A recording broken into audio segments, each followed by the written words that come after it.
And we are live. Coming to you from Digital Mordor and the Puppet Master's Node. Welcome to Awful Goodness. I am your host, Midnight in Exile. And with me is the man who puts the Marion back into Marionette, Ibai Canalis. Hola. I gotta say I like this like soundscape you've done. I feel like I'm being molested by digital tentacles. It gives me like a fuzzy feeling. I am not. I'm nowhere near even fucking done with that.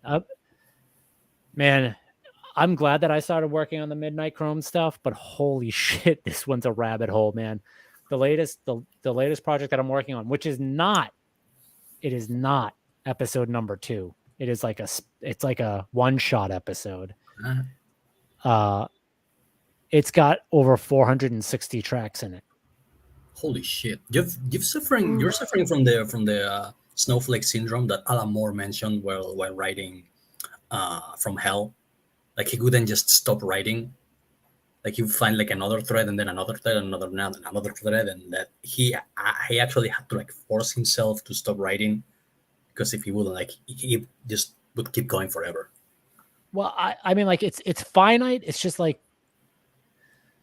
all right. So that thing that we were just listening to, how many tracks of material do you think it takes me to get that soundscape? I'm gonna say at the very least 4.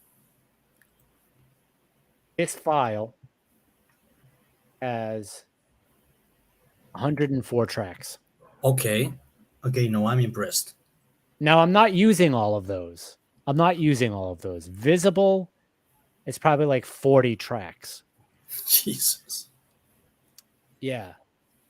So and it's a work in progress. So like, I've got fire sounds, I've got storm sounds, I've got digital sounds, and then I've got effects for all of those tracks like reverb and delays.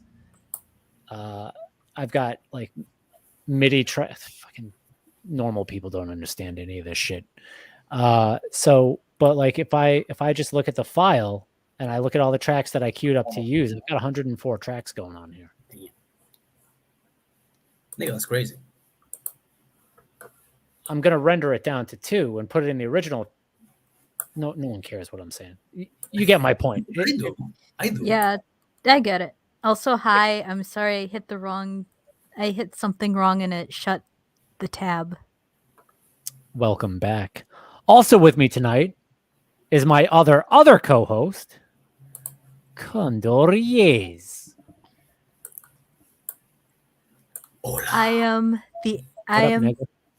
Despite being a troon, I am the anti-Keffels. So you're that's part one of the few troons that we are willing to respect in the show.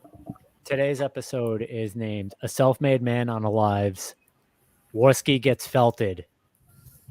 And Rekieta and Jersh go to war. I'm only so aware of what the fuck is going on in that world. Who is Keffels? Like I have an idea of who is Keffels, but can you give me Keffels is an insufferable troon who started out with I'm purposely misgendering them because they don't deserve that respect to be called their proper pronouns. Anyways, Keffels is a creature, a troon creature who, I guess, Doc's destiny. That's where he started, and then he's moved on to like. I don't know I don't know who else he moved on, but right now they're in the process of trying to shut down Kiwi farms. But the Kiwis are people of peace and learning.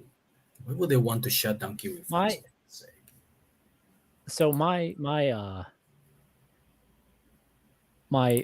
assessment of Kiwi farms is probably actually similar to Jersh's, which is observe it from afar and never upset them.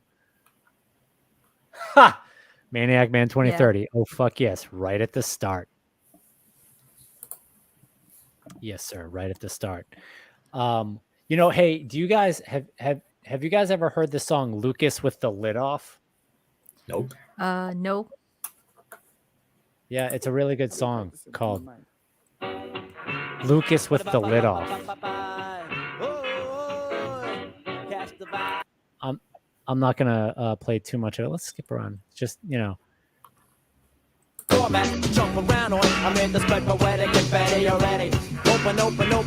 it's by a Danish rapper named Lucas. So what were you telling me about Keffels? Keffels is a troon creature. I see.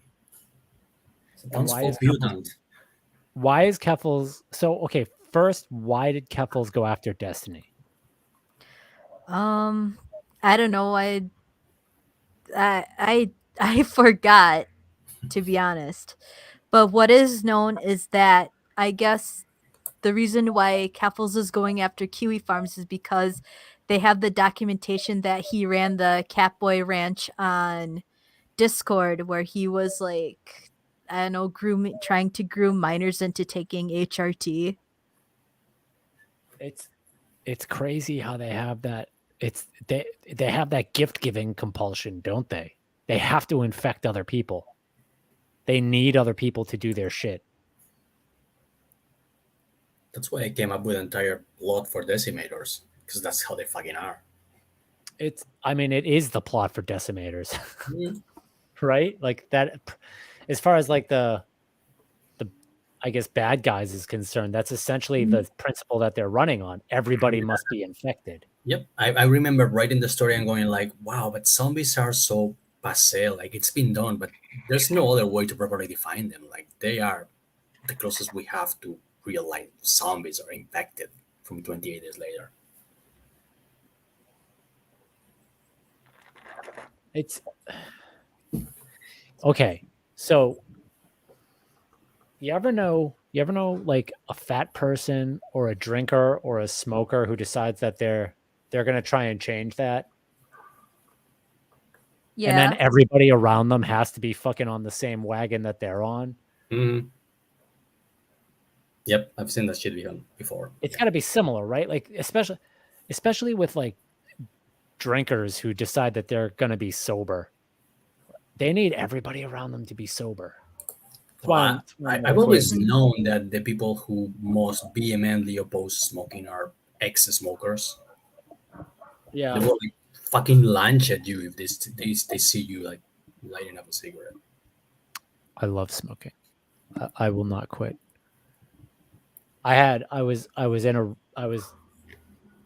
room recently, and this woman walked in, and the room had like an anti-smoking thing, and the guy that I was working with said something about how the anti-smoking thing was freaking us out because it had a weird face on it. And I was like, oh yeah, blah blah, who cares what she said? And the guy said something about how he quit smoking a few years ago. And she's like, oh, that's so good. And I was like, yeah, I'm never quitting smoking ever. And the look that I got from her, it was like she couldn't made it totally worth it, didn't it? Like she couldn't understand. It's that Karen face that doesn't understand why anyone would not want to do what she wants them to do. And I am at this point. I don't know if I've told you guys this hypothesis. I think it's possible. That nicotine helps you see it helps you see past the cloaking devices of the lizard people. Oh! Have you read that short story by Stephen King called "The 8 O'Clock People"? I probably did it. That's probably where I got the idea. Probably like it like influenced you subconsciously. It's basically They Live. I think it's before They Live. It's about how like this race of alien bad-looking creatures are secretly running society, and the only people who can see them are smokers because nicotine gives your brain whatever it is they need to like see them. So in my memory, I meshed that idea with Nancy A. Collins's Sonia Blue. You ever read that? The Nope. Sonia Blue novels? Oh, they're really good. You know who Nancy A. Collins is? Nope. She wrote Swamp Thing for a while. Oh, okay. I'm curious whatever happened to her, but the Sonia Blue series is a series of vampire detective novels, And they're not great, but they're good. I like them. And there's a nicotine demon that looks like a little monkey that rides on your back. Cool. Yeah. Maybe you should add like a nicotine demon to your character. He can be like your little pet. My little buddy, my little Yeah. shoulder buddy. I'm down. Speaking of which, Maniac Man 2030 says obligatory Vegano for Pope. Vegano for Pope. Let's see. He also says Keffels is a disgusting troon who wants to mutilate children by confusing and infecting them with its ideology. These creatures are obsessed with sex. Everyone must know what they like, acknowledge it, and reinforce their self-image of themselves, regardless of how ridiculous it is. I realize.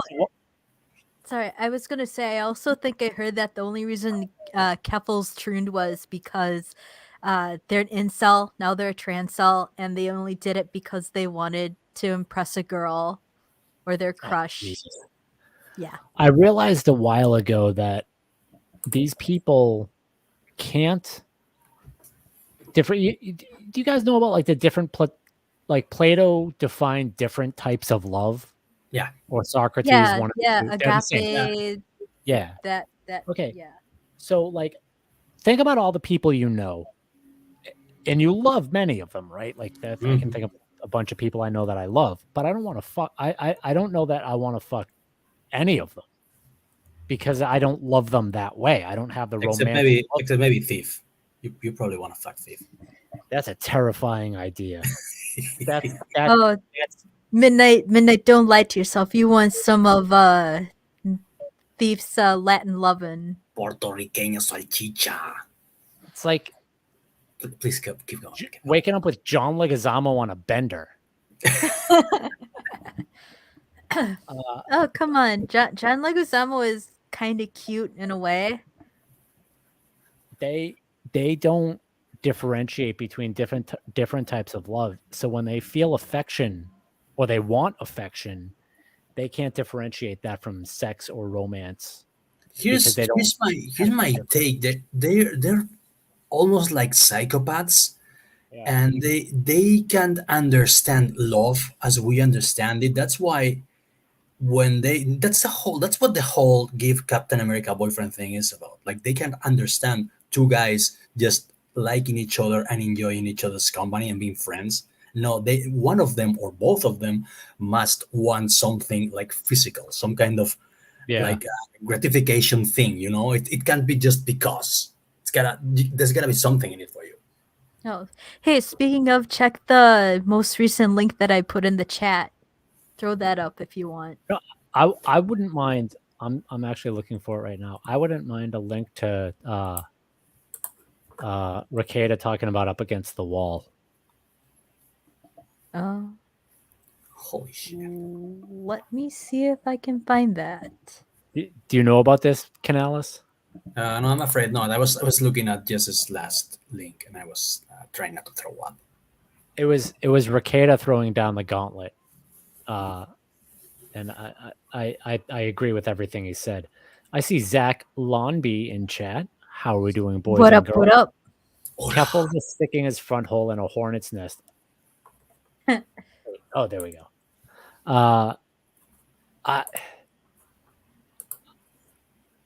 I don't know how it could turn out in his favor. Ultimately, I know that there was something where computers got seized. Yep. Yeah, and now it remembers after the computers got seized, Keffels got a rage boner or non-existent rage boner for the Royal Canadian Mounted Police, the Mounties, which is weird because I mean they're not only a troon, they're a Canadian troon. Yeah. I mean, what could be worse than a troon? Imagine being Canadian. Come on. Imagine being that insufferable. So, I'm gonna divert from the topic for a minute. I think Maniac Man and Zach are still in chat. how would you guys like to hear the first? It's about 30 seconds of the Midnight Chrome episode that I've been working on for the last it's almost 2 months now. It's not entirely done, but it's tied. Like there's stuff I got to add into this, but it's tied together. That's just like a teaser of yeah, a little bit of a teaser. See, I didn't go and look up other people's projects to push tonight, so I decided I'll push my own. If anybody hasn't, I have a second channel, Midnight Chrome, that is where I am posting creepypasta style audio fiction with full sound design, original music, Foley. Like I use stuff from Free Sound because I don't have time to do all the fucking Foley that I want to, or resources to do all the Foley I want to. But like all this sound design is original sound design. This one's got like 10 voice actors in it. I'm remixing a track by a cyber pop band called Ardenite in Austria. Here, I'll give you a little preview. This is going to be the cold open. All right, hit us.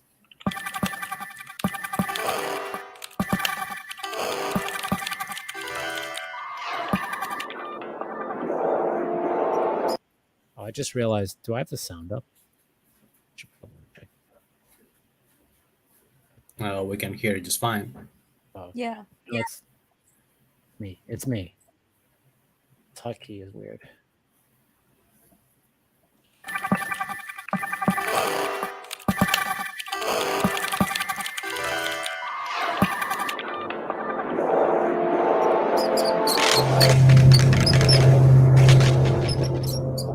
Six and a half hours, and I finally cracked the outskirts of the Puppet Master's ultra-secret server. I'm in. New personal record. Hope it goes better this time. Boom, cold open. That's when the credits are going to hit. Cool. Nice. Also, I must say that your voice acting is getting better. I detect more inflections and all that. It's... So I was really ambitious with this voiceover. I delivered it entirely differently than is natural for me.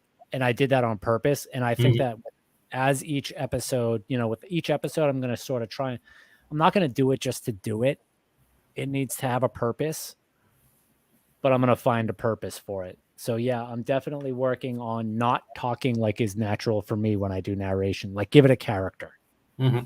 That's the thing. I mean, that's something that I learned myself while doing voice acting for you. And it was like, don't just read the lines, like try to make a voice, And if you were paying attention in the audience, you would have heard Canalis as the background voice of the Puppet Master. I won't tell you who the Puppet Master is. You got to listen to find out. Maniac Man says, I'll volunteer for VA stuff if you ever need it. Nice. Yeah, I am going to need it. Zach Lonby says, subbed. Nice. You know what? Nice. So, while we're doing it, I'm not going to wait. So Jez did some voice acting for me. And it was gonna roll it. I'm going to roll it. This is going to be about a minute. This is a huge section. Back it up just a little bit. I hang a left down a busy neon-tarred street. 97, 98, 99. When the flare hits, I'm not in Puppet Master's playground anymore. I'm stashed away for safekeeping in the keylogger of a VersaCorp Junior VP's blanked deck. He's playing Russian roulette with a Mataba against a Filipino spike dealer. Looks like you're going first, Budina.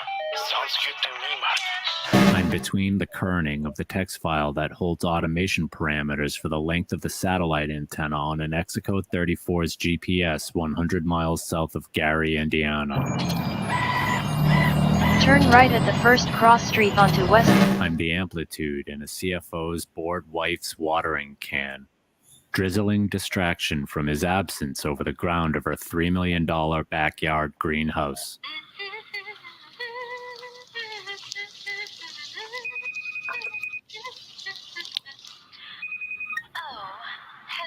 Rick. No, I'm not busy, honey.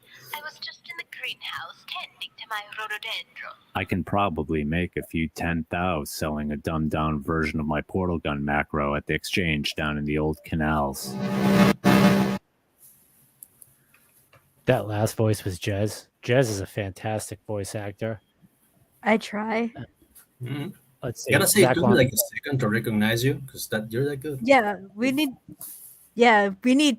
Well, guess what? You have not only Maniac Man, but Zach Lomby wants to join in. Jez, you did that character like exactly as I hoped you'd do it. Yeah. Oh, Yeah. thank you. I just took your clip of North by Northwest and I copied the chick. Nice. That's a great movie. Zach Lundby says, we've been following you for years and you never invited me to do VA. Man, I just started doing this stuff, but I'm going to need a lot of people because I'm rolling in this direction of ending up some sort of like Kubrick meets Brian Wilson of audio drama. Like I said, this project had the one of the files has like 469 tracks on it. It happens. All right, let's talk about Warski. Who got his ass beat recently? And not by my father, as some people suggest. Yeah. But okay, so I've heard that the guy Salt Poppy, he looks like Canales. Are you familiar with Wise Guy's tweets? I don't believe I am. Oh, he's like this Asian guy who hangs around on Froggo's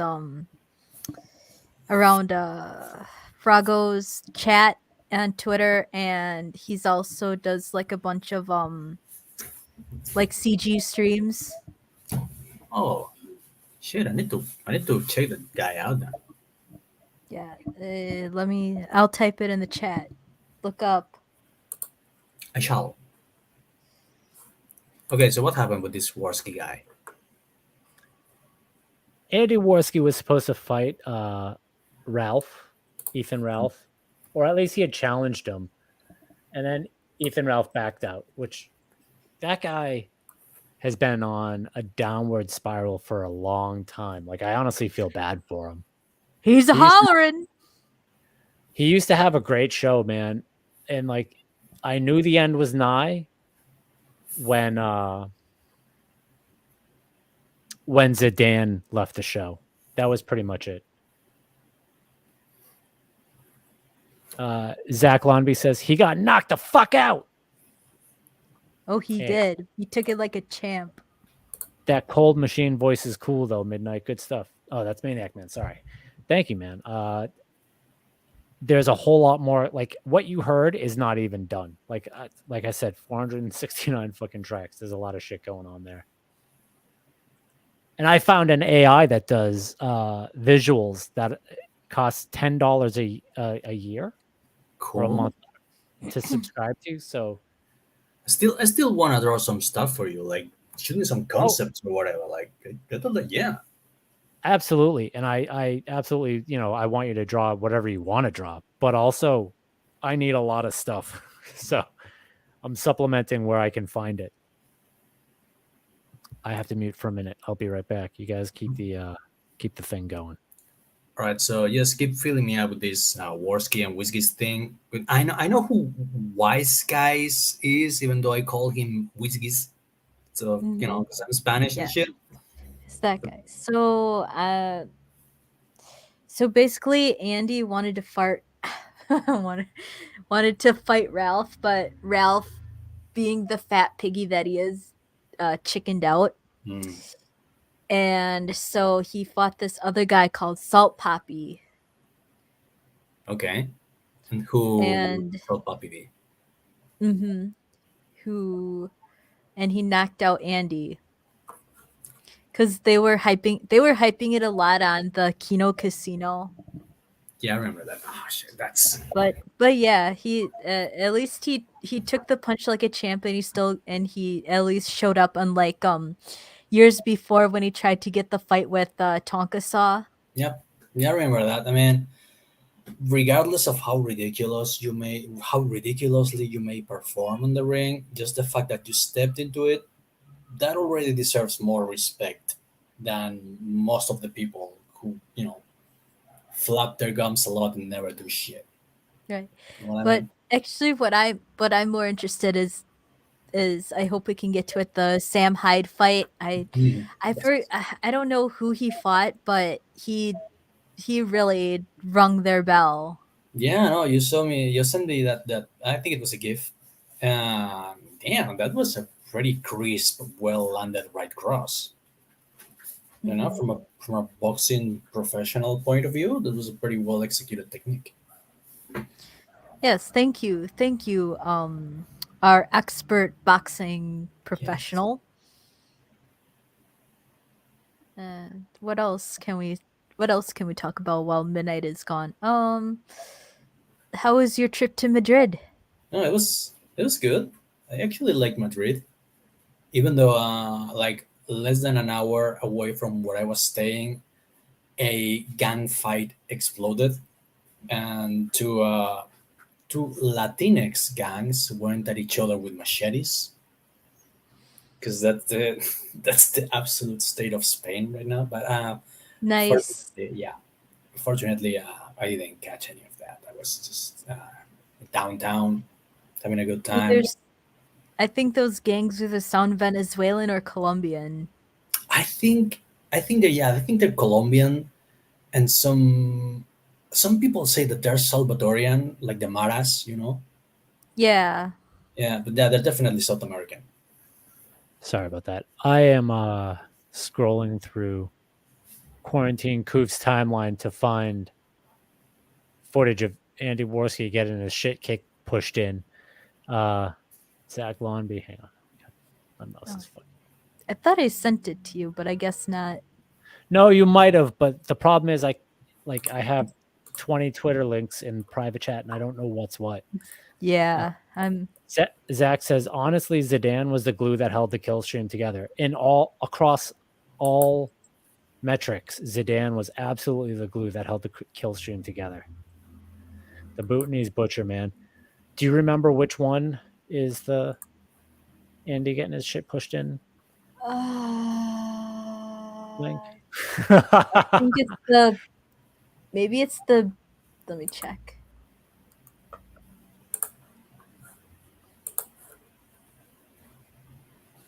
Nope, that's the OnlyFans class. Oh God, I saw that. That's the top link. But I don't know.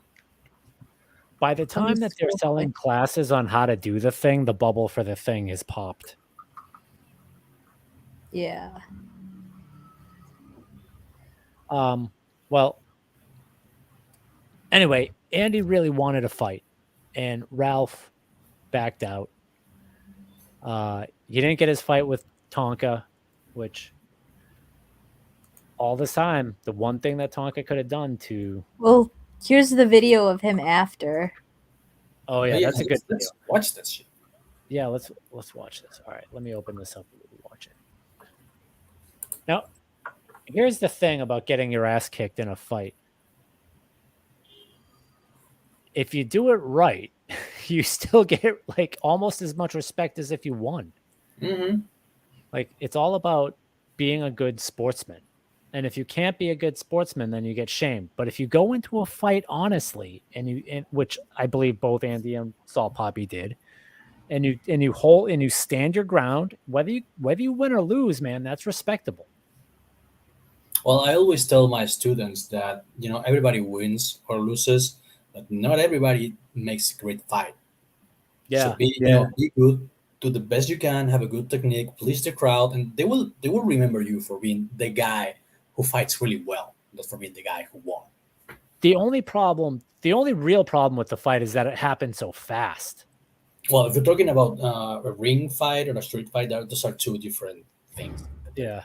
I'm talking about a ring fight. Like, it would have been nice if this fight lasted at least a couple of minutes longer. 3 rounds would have been nice. Well, Warski got felted in 20 seconds. Let's play as mea culpa. Let me tell me if you guys hear the audio because I redid my audio setup. I downloaded Voice Meter Potato and it's great. It's got a whole bunch of shit I hoped it would have, but it's caused some things to not work the way they used to. I got felt. You got any audio from that? Yep, we can hear it. All right. Just check. Mm-hmm. Let's bring it up. There's also something going on with my mouse. It keeps freezing. Probably because it's a cheap Chinese mouse. Holy shit. Ashton. You got felted bad, buddy. Felted real fucking bad, buddy. Not looking good, buddy. 29 seconds there, bud. Honestly, though, it's a lot of money for 29 seconds of work plus free vacation. Shit, I got half for not doing fucking anything. Look, Look, I was fucking shit talking to get into his head. But Salt Poppy, my God, his fucking punch. I mean, listen, we did everything we could to fuck with him this week. But it just, the guy's been training since he was 7 fucking years old.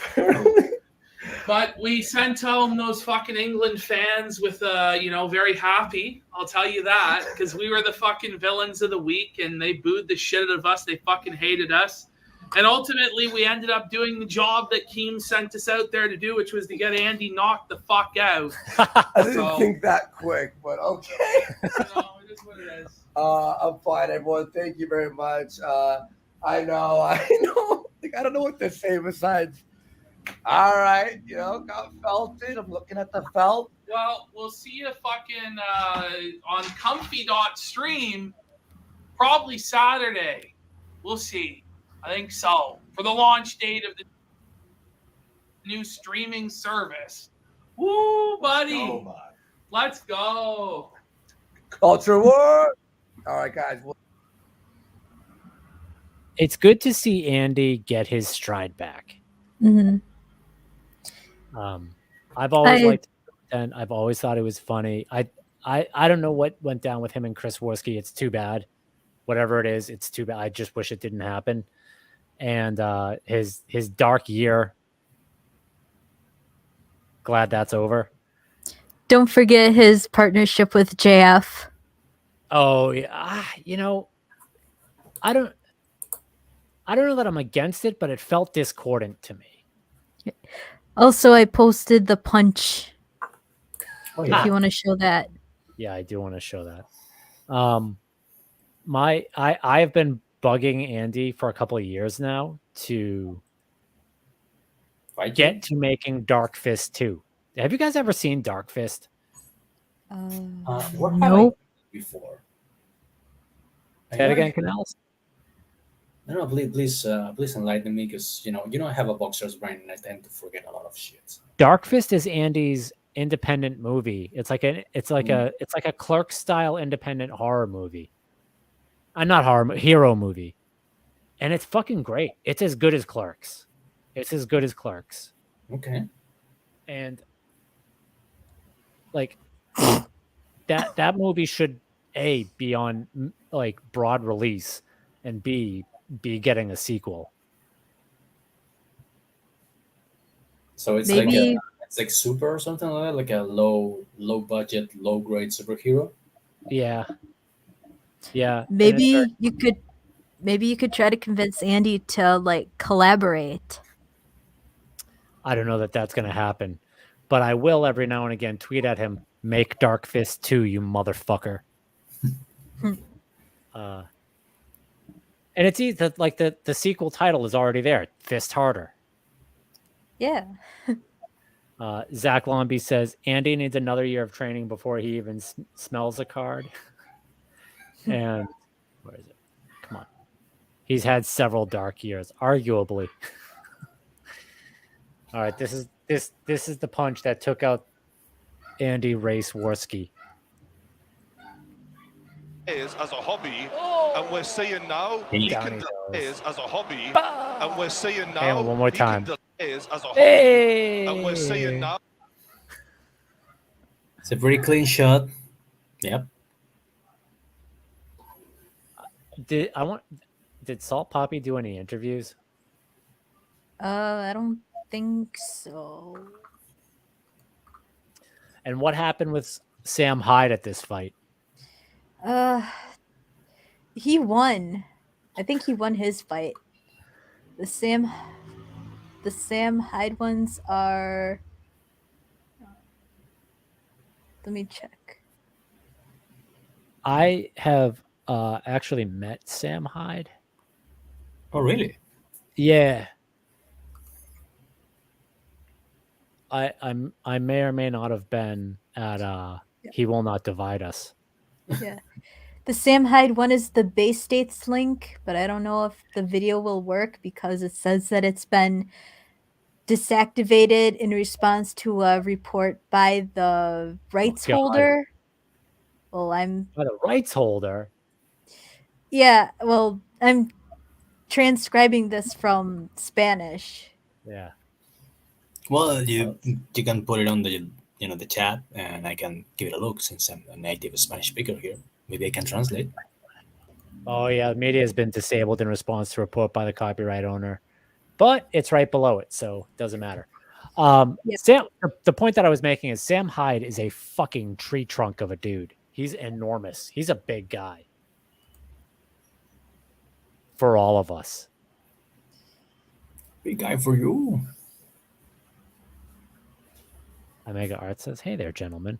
Omega, there should be a link on our Discord if you want to hop in anytime you want to. I believe I have the shot heard around the world. Fucking $1 million. Did you guys watch $1 Million Extreme? Nope. I've seen clips. It's a really funny comedy show, and if Sam Hyde's name was Dave Chappelle, it would be winning awards.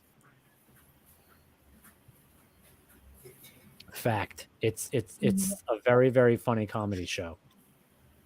I know, but yeah, people are saying that Adult Swim is kicking themselves for stopping $1 Million Extreme. They don't know to kick themselves for it. I can guarantee you that the people running that show have no idea. They're incapable of seeing the value of that show. And then the William A. 33 link is him calling out Nice. our favorite roach. All right, so we'll play this first. Who can take a sunrise? Oh, you son of a bitch. Fucking let me just mute that. All right, there we go. Because that'll get us fucked. Yeah, they call him the Candyman. Sam the Candyman Hyde. He's pretty fucking jacked. Yeah. Sam Hyde, the hero of Russia. No, the hero of Ukraine. Samuel Hajdevsky. Who's the guy that he was fighting? I don't know. That's a good question. Don't remember. Also looks like a big dude, but Sam rocked him. I mean, it's probably, weight class. So Yeah. he's probably also a big, burly guy. But yeah, some Hyde definitely handed his ass to him. I agree that Sam Hyde is a comedic genius. I would love to work on something with Sam Hyde. Oh, wait. There's no link in the Discord. All right, let me put that in there. Hang on. I'll get it.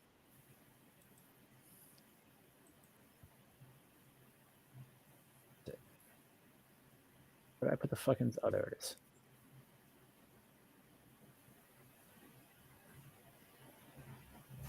There you go, Omega. That's in the Discord now.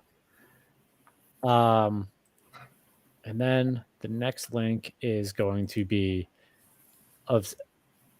Now, from what I understand, Sam has been trying to get Hassan to fight, and I think he put $500,000 on the table to do it. Like, if Hassan just shows up, for charity. If Hassan just shows up, he gets $500,000, right? Yeah, for charity, but you know. But you know, Hassan is greedy little roach. He'll probably use the 500 on the 500 grand on like a down payment for like another Porsche or something. God, that guy is so hypocritical. That's socialist for you. I don't know that I see the Sam Hyde call out in private chat, Jez. It's the William A. 33. It's underneath the Bay States link. All right. Oh, there it is. Sam Hyde is like Andy Kaufman level brilliant. But what's interesting is if you watch the iDubbbz thing, he's not trying to fuck with people at their expense as much as people seem to think. Like he seemed really hurt at the idea that iDubbbz thought he was gonna fuck with him. Oof. iDubbbz, man. That was a fall. He looks like he has AIDS now. And his wife, maybe because his wife does all the OnlyFans and cucks him.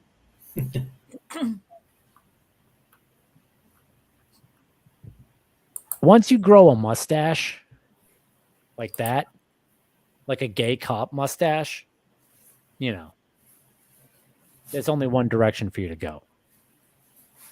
I mean, he's also wearing a man bun, so you know you better behave pretty fucking alpha after that, because otherwise, bruh. You know that, Hassan Piker? I'm coming to kill you in Los Angeles at your house. Or in the ring. No, in real life. I'm going to stalk him and become obsessed with him and wear his makeup and his dresses and use his skin as a coat. Wear his makeup. Like the ancient Irish did. You know that, Hassan? And now Hassan is like playing victim and crying that this is a death threat. He's such a little bitch. Yeah, when earlier he was like, punch the Nazis, punch the Nazis.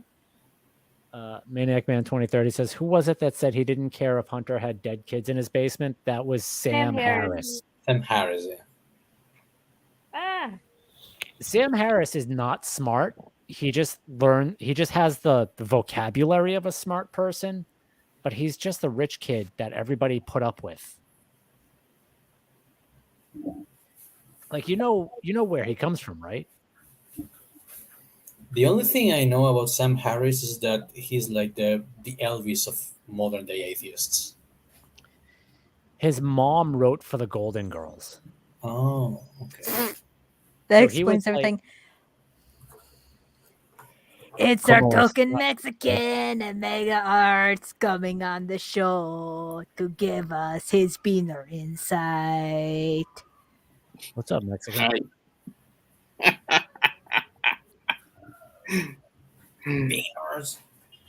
I have an idea. Let's play a little bit of Imega's great performance. Oh, really? Episode of Midnight Chrome. There we go. Right about there. We'll start right about there. All right, here we go. My little scout retraces the last few feet of his fetch cord back to his hut key in my utility kit and hops in. 97, 98, 99. Of course I'm good for it, guy began. One more in the chamber. Make it 20,000 elons. You scared pussy? Bright lights. Big city. You people are fucking crazy, you know that? I love it. Let's go. Turn left onto US 45. Later right hold fine apply. No, your father's staying at the arcology condo this week. He'll be back Friday afternoon.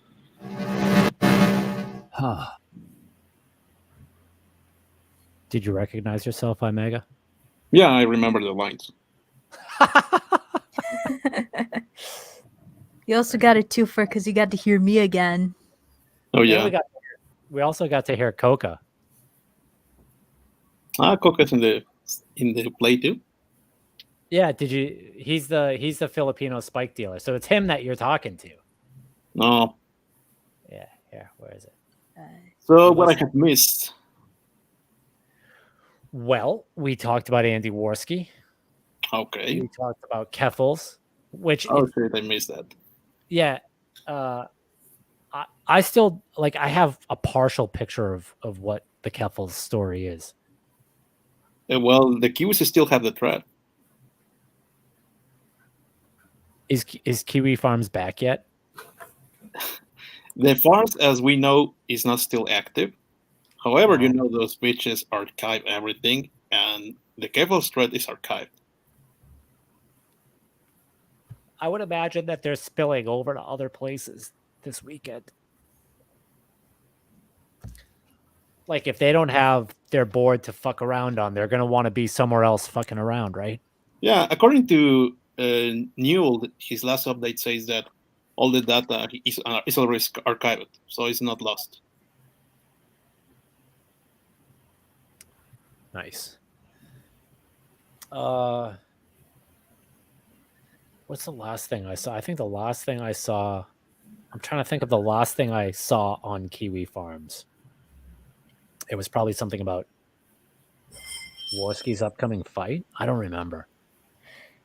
Well, I checked the Keffels and also the discussion with Liam Gray in the Comics Gate thread. Oh shit! Yeah. I still don't know what is the fucking story with Liam Gray, because I'm so out of date with what's going on with that dude. Like, as far as I know, he had a book that he was working on and he was doing fine.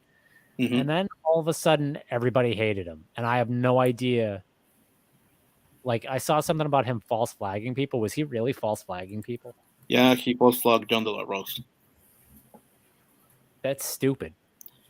He started to mess with a lot of people, both in Comicsgate and I think with War Campaign, because he started to false flag YouTube channels who make fun of him, and he also started to false flag campaigns. Actually, that's the reason why John De La Rose is not an Indigo, because of Liam Gray.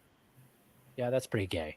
Yeah. That's pretty gay, dude. And also he got in problems because he, make a move of Nerd Wonder, and Nerd Wonder said, and he insisted. Yeah, the whole Nerd Wonder thing was shit, man. Actually, didn't Liam have his wife at the time? I don't know. Wait, he made him. Wait a second. He made the pass out that Nerd Wonder with the role playing shit included in the package. That's weird. Don't do that stuff. Don't listen. Everybody listening to this show right now, if you're thinking of going out, making a move on some sort of Comicsgate or any other fandom Twitter chick, don't do it. It's a terrible idea. Actually, I want to mention. Well, the opposite worked out for me. I mean, that's what I'm gonna say. Unless it's Canales, you can totally make a pass at Canales. No, I'm saying the chicks in the dude, it's fucking packets of hot dogs being thrown at them every day. There's no fucking point in doing it. She's nice. She's friendly. Yeah, that's actually Nerd Wonder. If I have any issue with Nerd Wonder, it's that she's excessively friendly. Oh yeah, and she needs to put some nails through that bat. But she's gonna be friendly. What are you doing? So what happened? He was like, hey, I wanna be your dog, and she was like, oh no. Basically, I'm pretty sure you can find screen caps of that interaction somewhere on the internet. That's what I want to mention. And Ethan had Nerd Wonder today in his live stream, and they discussed everything. I don't know why you would think that chick would ever be into you. Some people also just seem to have that stuff going on outside of you can sort of tell, I don't know. Maybe it's just me.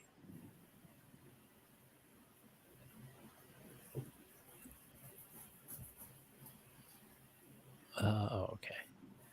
Do we want to talk about? I just remembered another tidbits of the Keffels thing when she started going on about his threat on Kiwi Farms. You know those armed troons with the ranch where Oh, yeah. they abuse all their alpacas. One of them started speaking up, which is funny. I have no idea what any of this means. Basically, somewhere in Colorado, there's like a ranch run by a bunch of ex-military troons. Oh.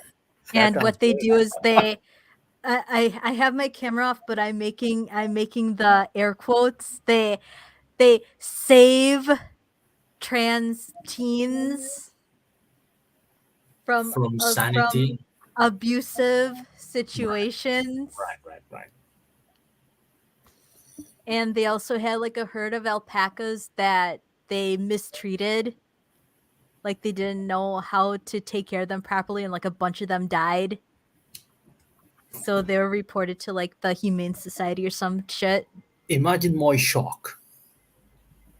How do you not know how to take care of alpacas? I mean, they are a hardy little animal, but the thing is, like sheep, they have to be shorn in a specific way, or else they overheat. Well, I guess what I mean is, how do you not know that needs to happen? Like, animals are in general are kind of easy to take care of. You just got to know the specifics of how to take care of them, right? Like, you got to give them the space they need. That's usually relative to size. It's a case of you had one job. If you're an alpaca farmer, how the fuck do you not know how to take care of an alpaca? As a matter of fact, I recall, and I think I picked this up from Tom Robbins' Half Asleep in Frog Pajamas. I can't remember which part, but like alpaca farms are the things that people who wanna like get into farming on easy mode do, right? Yeah. That's I think that's a bit in the new Colorado of Space movie, the one by Rich and Stanley with Nicolas Cage. There's apparently a thing with hipsters moving to the countryside that raise alpacas. I don't know why, but that's apparently a thing. I have no problem with raising alpacas. I like them. Well, alpacas are quite easy. It's just they're like sheep. They grow like a lot of wool, and you gotta shave them down. But I mean, do you even have to do that once a week?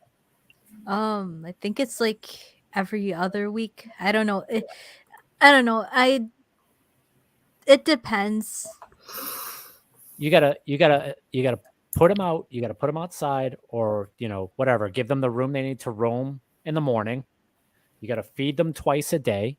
You gotta make sure that they have access to water. I think they also need like a special food too.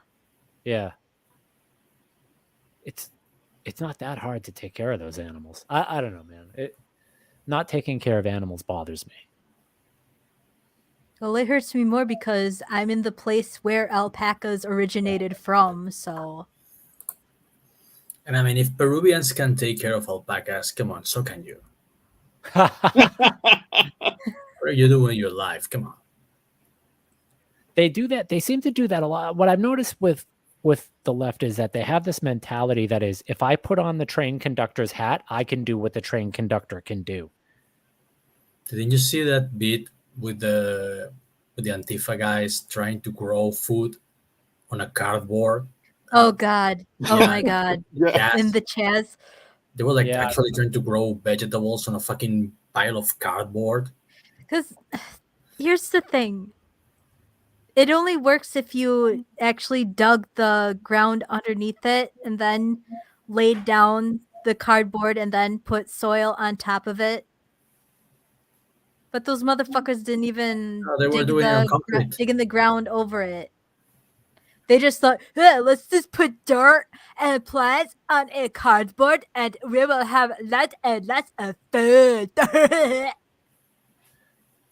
They don't seem to appreciate the fact that nothing is like instant. They have that instant gratification mentality where they think that everything is easy, and even the easy stuff is harder than they think everything is. That's why I need a stick.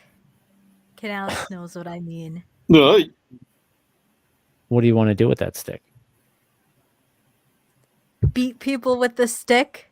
Oh, okay. I'm not That's what against that. sticks are for. Canales, you should get the reference. I want a fucking stick. I understood that reference. Jez and I are working on a project that creates a superhero based on you, Canales. Oh, really? I was telling him about it. Oh, yeah. She told me. Yeah. I heard that. Oh, yes. It's called Simp Killer.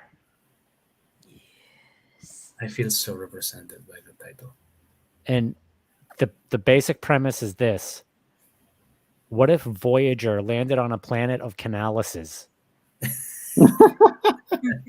And then became V'ger, but Canalis V'ger, and came back to save the Earth from simps by killing them all. That's pretty fucking awesome. Midnight, if you have some time after the show, I'm gonna pull up the 2 episodes from Ren and Stimpy, the Galoot Wranglers and the Lair of the Lummox, so you could get a good idea of how the planet of the Basque society should be like. So just so I can get this straight, like what this probe does when it comes back to Earth is like it makes like all the Sims cry, like it turns them into like the soy jack, the crying soy jack, with the sound that it emits. No, it slaughters them wholesale. That's even better. Yeah, I it's can like imagine low. that planet being like the village from Asterix the Gauls. Yeah, the only planet with testosterone in the universe. Mm-hmm. Simp Killer is essentially Lobo, but Canalis and cybernetic. I'm so erect right now. Yeah. Oh. Yeah. Hey, Canales, do you remember when we talked about that show called Fighting Through the World like Russell Crowe? Yeah. You? Marking move is marking. Come on, Tugger. On the wall. All right, so this is a tweet that Jez found, which I've seen this. Here's Aaron Rodgers telling Joe Rogan that the NFL sent some Fauci stooge to each team to threaten and pressure players into getting the COVID-19 vaccine as if it prevented the virus. Our boy Aaron Rodgers, number 12. Go Pack, go. What team is he on? The Green Bay Packers. I don't know this shit. All right. You didn't see the NFL? What the hell? They didn't give a fuck. I don't watch that You want to shit. play football? Take this fucking thing. And I want you to do it publicly so that I can get more money out of those other people that are thinking about it and they're on the fence. Yeah, and then we're going to virtue signal to say, look how righteous our league is. We have 95% compliance. Yes. With the vaccine. Compliance. And if you don't, we're going to send a... You have what? You have what? You have what? With the vaccine. Compliance. And if you don't, we're going to send a stooge. Huh. It's the fucking word again. Yeah. Maniac Man 2030 says they don't believe in hard work either, so expecting them to be competent at anything is pointless. It's amazing. It's amazing how stupid they are. Yeah, basically they're like they're tactitudes that go out and rescue abused trans youth. Which means giving traumatized kids a worse place to go to than the place of trauma that they're trying to run away from. It sounds like that they're like exploiting runaways. That's what it sounds like to me. So basically like a strip club. Ooh, only worse somehow. The word compliance. It's my year. I spent about a year in a very high corporate position, and the word compliance was a constant. I mean, that's why it's in the first Midnight Chrome episode. That's why it's the topic of that first episode is how far these corporations will go to get you to be compliant, and the answer is as far as it takes. They will not stop. To your team to show you graphs of your vaccination percentage of your team compared to the rest of the league, which actually happened. Really? Yeah. What was the stooge like? Oh, I mopped the floor with them. Did you? Yeah. See, again, that's why people are like, no one knew your vaccination status. You lied to your teammates. No. Day 3 of training camp, they sent I've been turned down for work for not being compliant. The stooge in, and he showed these slides about what your vaccination percentage was in your team, where you compare to the rest of the league. And I started asking him questions about liability. Oh, I'm not a lawyer.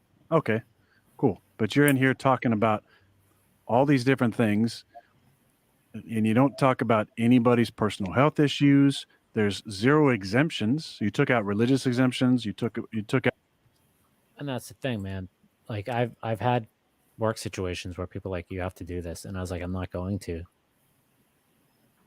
I'm not going to, because what happens if it goes wrong? What do I get from you? Nothing. Yeah, I haven't been compliant, and I still can't go into a grocery store or most bars. Jesus. Hence why you should probably leave Peru as soon as possible.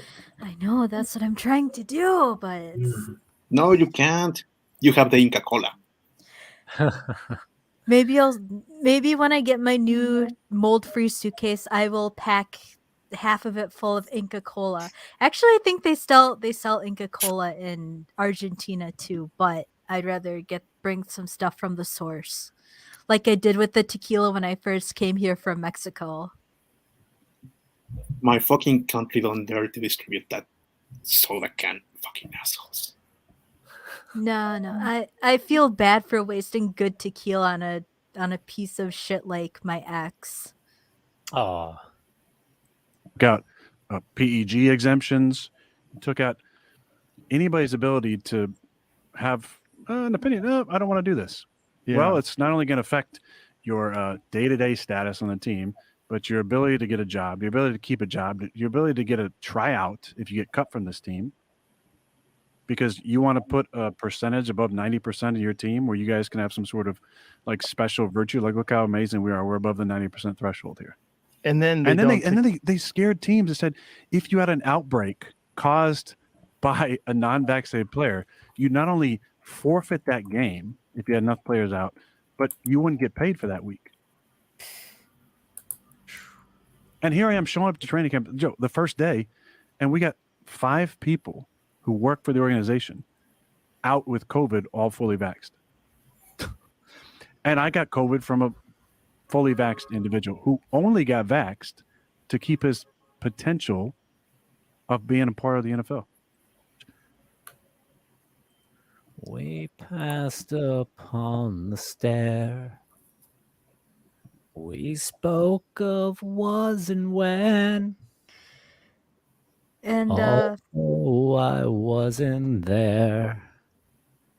He said I was his friend, which came as some surprise.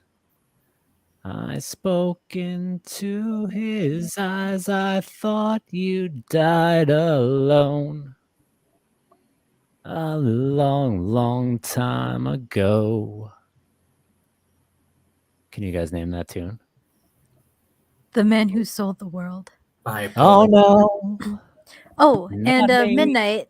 Shall we see the other side of the coin? It's the Kate Talks Truth link. All right, let me grab that.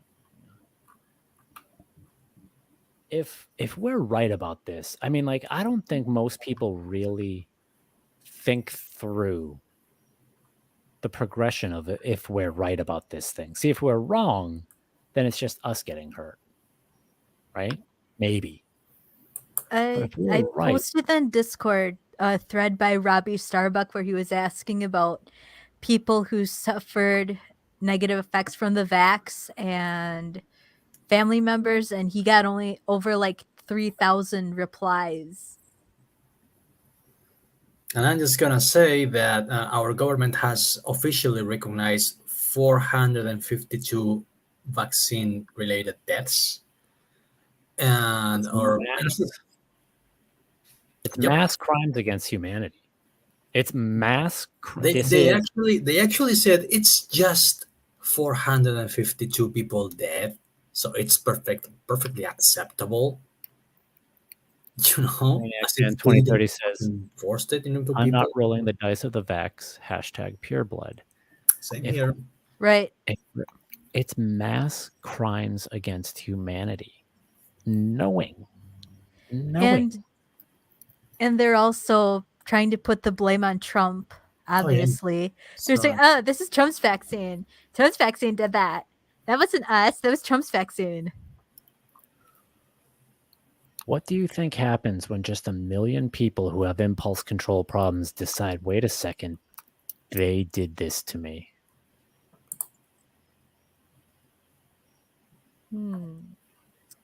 Interesting question. Here's someone who was compliant. So this is Kate Talks Truth. I don't know who this is. It's I guess a lady she talks truth.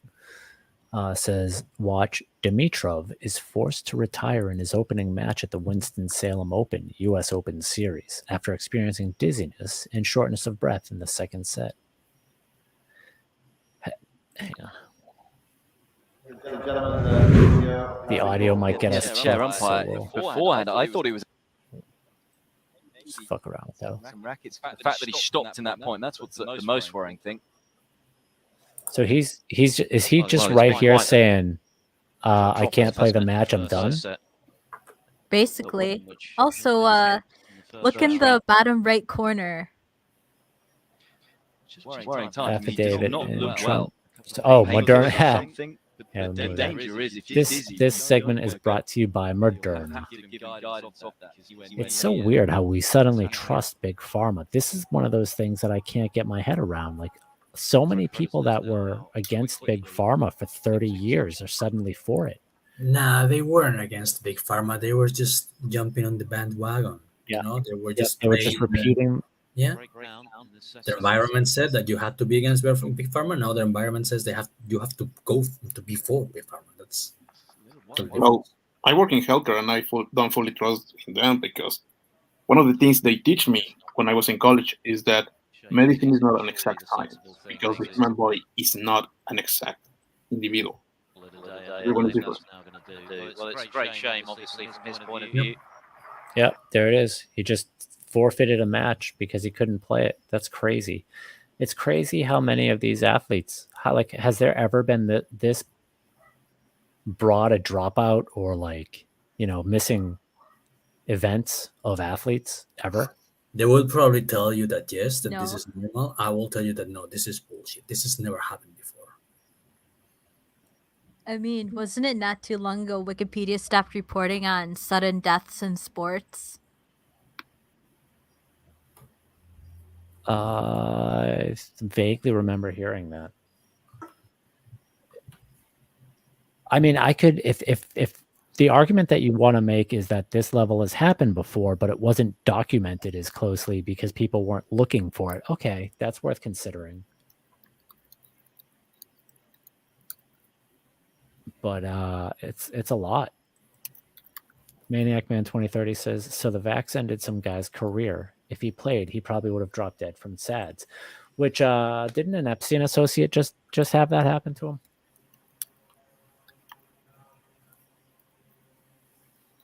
Didn't an Epstein associate just suddenly unalive himself? Wait. Yeah, who was that? Shit. Well, I remember it's a cover nowadays. I think I saw it on Sleazy Martini's podcast.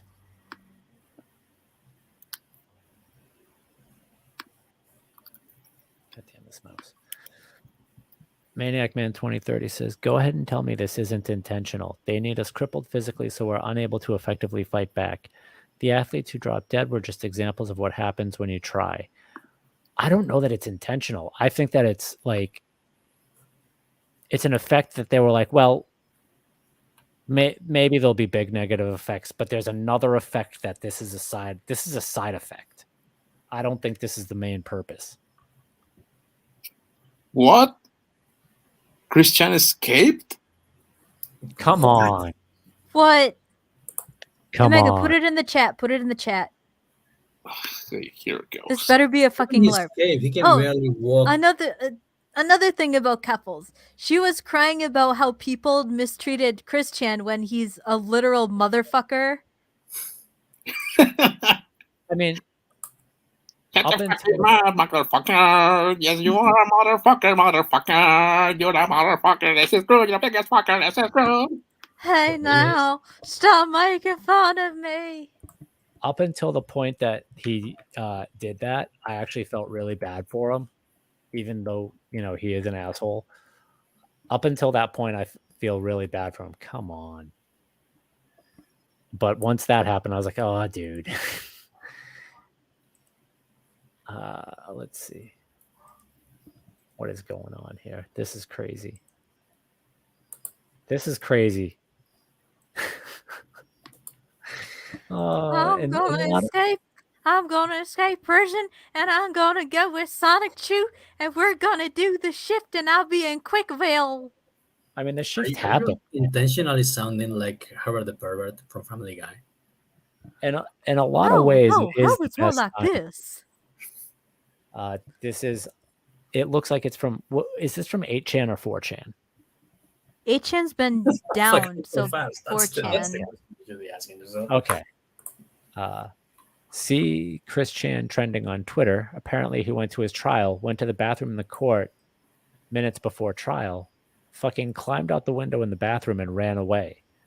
Police are searching for him but can't fucking find him. Been missing for 5 hours. How does that fat fuck run so fast? I mean, you don't have to run fast. You just have to be able to hide well. He literally pulled a Ted Bundy. That's what Ted Bundy did. What do you think? Are they going to find him? First, okay. We'll assume that this is real. We'll assume that it's real just for the benefit of the discussion. Will they find him? How long will it take them? Not long. He's probably hanging out with Ezra Miller somewhere in the mountains. I think it will take... Chris Chan is Chris Chan. He's going to get hungry. And this is someone that doesn't know how to feed themselves. So he'll either try to beg for food or steal food or just have a nutty, you know, like go into a gas station or something and have a little nutty and try and steal some food. I think it's going to be because he's hungry that he gets caught. Because this guy doesn't know how to feed himself. He could eat his arm. I don't know. I don't think he's going to do that, though. Man, in a lot of ways, I mean, maybe it's the most entertaining timeline. Let's see what people... Go, Chris Chan, go. 100% sure Chris Chan has tried to escape before. I got the power of Sonic Chew and God on my side. I honestly do. I do still like. I recognize the tragedy of being this person. I wouldn't want to be this person. Man, every day I thank the various Hindu gods that I am not as bad as an autist as Chris Chan. There are some people who, like, being them, I'd be like, oh, it would kind of suck, but I know how to turn it around. But if I was Chris Chan, I wouldn't be able to think like me. I would be stuck thinking like Chris Chan. Yeah, about Sonic Chew and going on your love quest to find a boyfriend-free girl.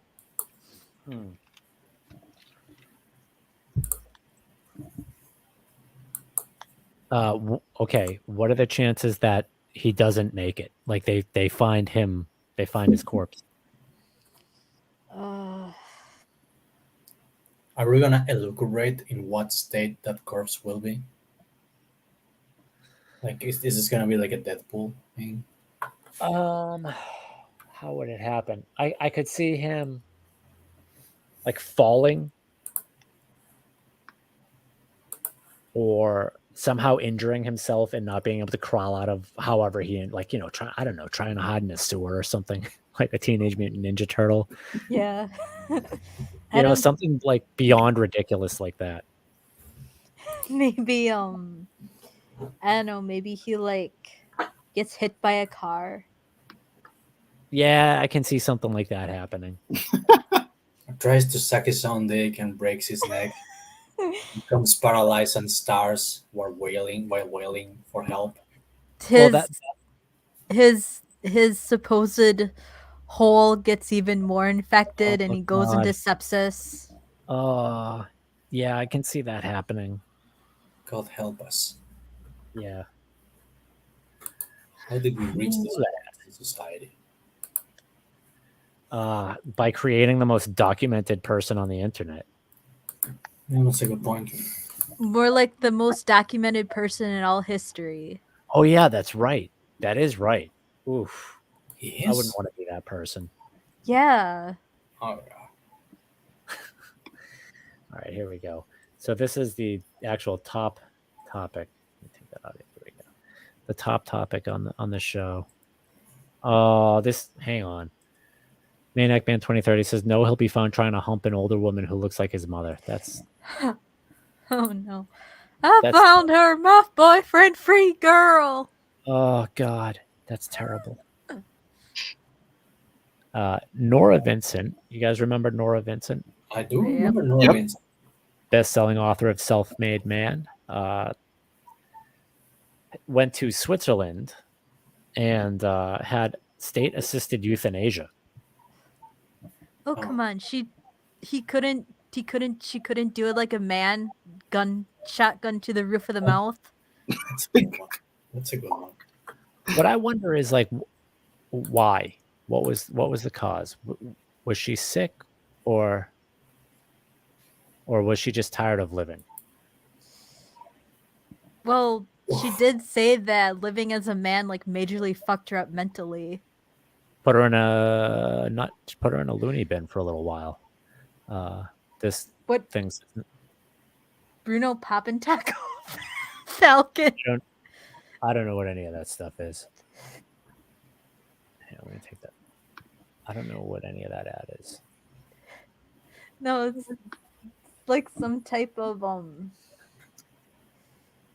it's like obituaries, and the one guy on the side was Bruno Poppentaco. I saw. Nora Vincent was an author known for her best-selling book Self-Made Man, detailing a year and a half when she lived disguised as a man. Vincent was working as an editor at a publishing house when she began the immersive journalism that led to her 2006 literary debut, Self-Made Man. She weight trained to build her muscles and cut her hair short before she began dressing as a man, then learned to simulate stubble and speak in deeper tones, bound her breasts, and wore men's clothing for 18 months. Now, one thing that I can tell you is that everybody knew. Well, the way it sounded when she was on the bowling team, they kind of sussed her out as like a gay man. What would have happened is at the very least, people were like, what's going on with that dude? There's something off. There's something going on. In my head canon, they were just playing along.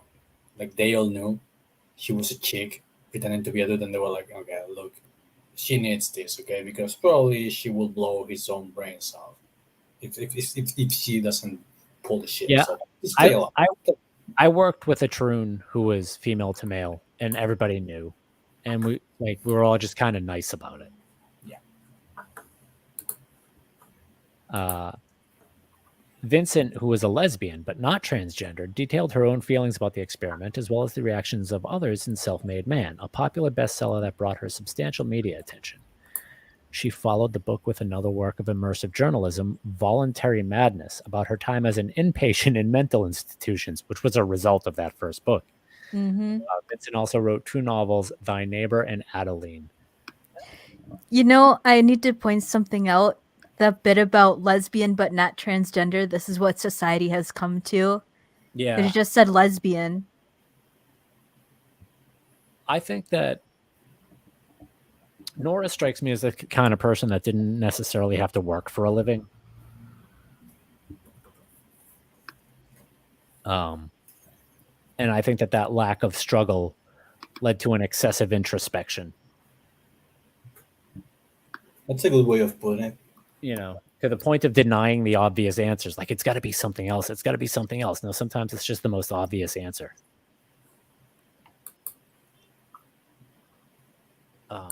But no one has said that she had cancer. No one said, oh, this lady had cancer or something like that. Nah, she did it because I guess she couldn't handle life anymore. Jesus Christ. Because she's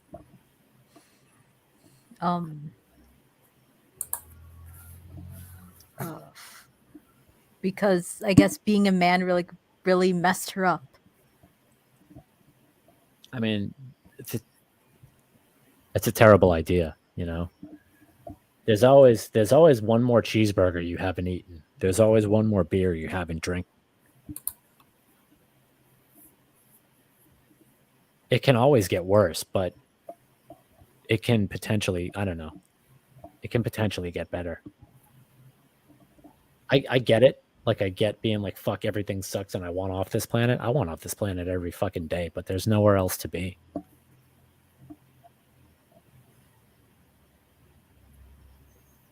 That's also a good way of putting it.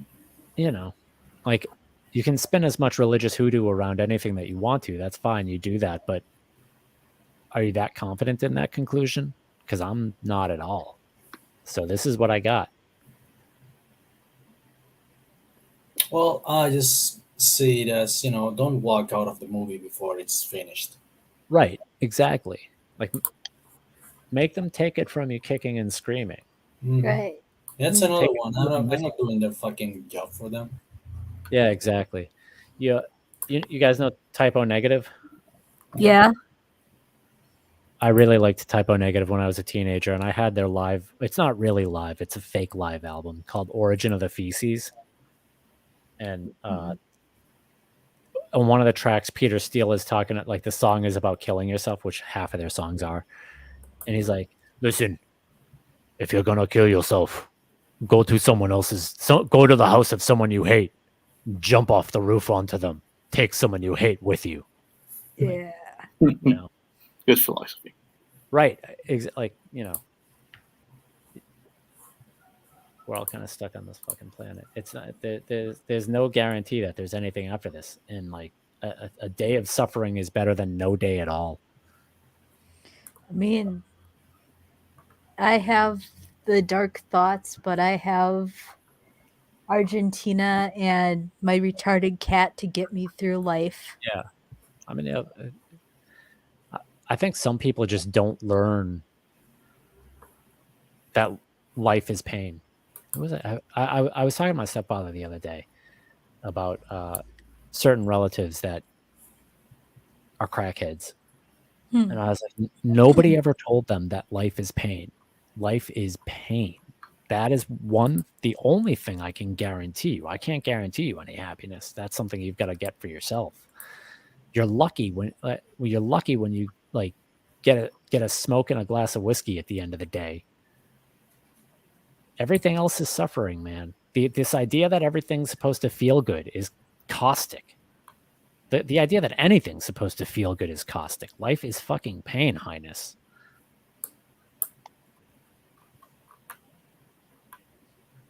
Everyone is probably hell anyway. Yeah. Anyone I know that has fallen down the crackhead rabbit hole, it's been because they couldn't.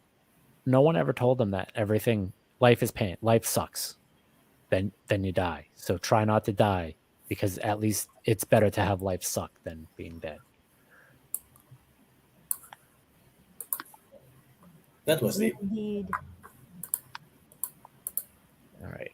How about I have What's some music lighting up the ambience? I'm gonna play another section from this upcoming Midnight Chrome episode.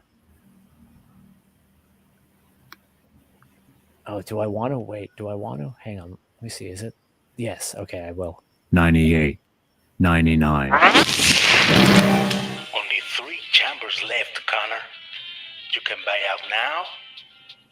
Pay me the money you already owe me, plus double what's on the table. You don't get to be Junior VP of Northeast Logistics at Persica by being scared. I'm dead inside already, Marcos. 3 identification blanked individuals detected 1,000 feet ahead. Facial recognition, failed. Chip scan identification, failed. Defensive protocols engaged, accelerating. Eric, honey, you know that bypassing a CA-504 with that kind of program is very non-compliant. Very non-compliant. Very non-compliant. Oh, I don't want to open that menu. Hang on, I just opened a menu on Reaper. All right, there we go. That's better. I'm looking forward to being done with this episode and starting the next one. Well, you know what Picasso said? You are never truly done with an art piece. You just stop working on it. Yeah.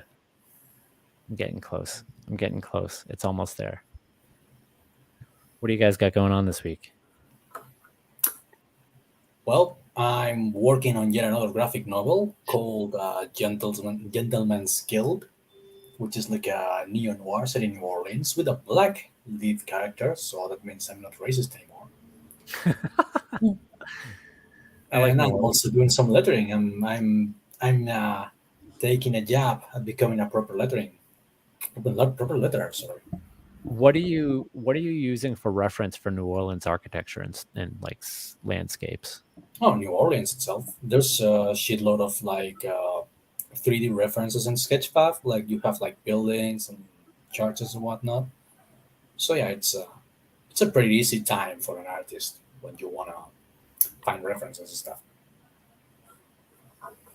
Are you rewatching Interview with the Vampire? I'm actually rewatching Hard Target. Nice. That's Mickey Rourke, right? Oh, that's almost. That's as greasy as Mickey Rourke. That's Jean-Claude Van Damme. Oh yeah. Jean-Claude Van Damme at Champo Draw. Yeah, I think I was thinking of Hard Rain. No. This is the one, the movie directed by John Woo. Lance Henriksen is trying to hunt Jean-Claude Van Damme to the bayou. Yes. Yeah. I do remember Through the Bayou. Mm. Also, music by Graham Rebel, the same guy who made the Crow soundtrack. Oh, really? Mm-hmm. It's got some similarities to it. So it's worth listening to. I end up rewatching it myself. I've been watching through the Hammer catalog. Nice. Yeah. How about you, Jez? What are you working on? Well, I'm trying to put together a trailer for Alex Jones, the Gray Frog. Great character. And trying to plan the next episode. I'm also transcribing notes. Transcribing notes for what? Moving plots into different notebooks. Oh. So I can get rid of some of these notebooks that have barely any pages left. 80 pages of doodles and 20 pages of good shit. Yeah. Yeah. How about you, Omega? What are you working on? Well, next week my family and I are gonna prepare chiles en nogada. Your best friend and you are gonna what? Nice. Family. We're gonna prepare chiles en nogada. You're gonna prepare chilies in Nevada? Nogada. Nogada. What is this? It's a seasonal dish that is very popular in this part of my country. Chilies. It's the first thing that came up in the search. And stuffed chilies and walnut. Oh, we've talked about this.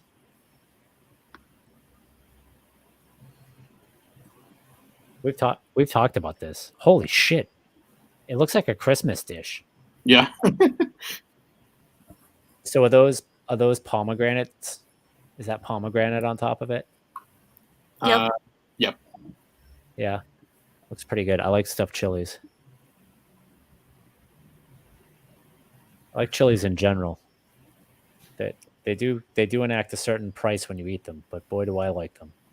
Yeah, most people make them because they sell to other individuals, but in my family, we give to each other. What are you putting in them? What goes in them? Is it chicken or is it beef? Beef. Yeah. Sounds pretty good. I'm gonna have to find a place to get this. I wonder if there is a place near me. There may not be. How long does it take you to make it? It depends on how many you want to make. Let's say I want to make 10. Like an entire afternoon. Sounds pretty good. All right, ladies and gentlemen, it is the wrap it up time. Any last words? Just back everything you see Candace's name on Indiegogo. Yeah, it's a sure bet. I think that's a great idea. Mm-hmm. All right, we will be back. Oh, go ahead. I was gonna say, I still send.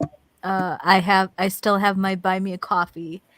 I would need your help because, well, I'm still looking for a place that's not a hotel, a hotel in a sketchy part of Lima, Peru.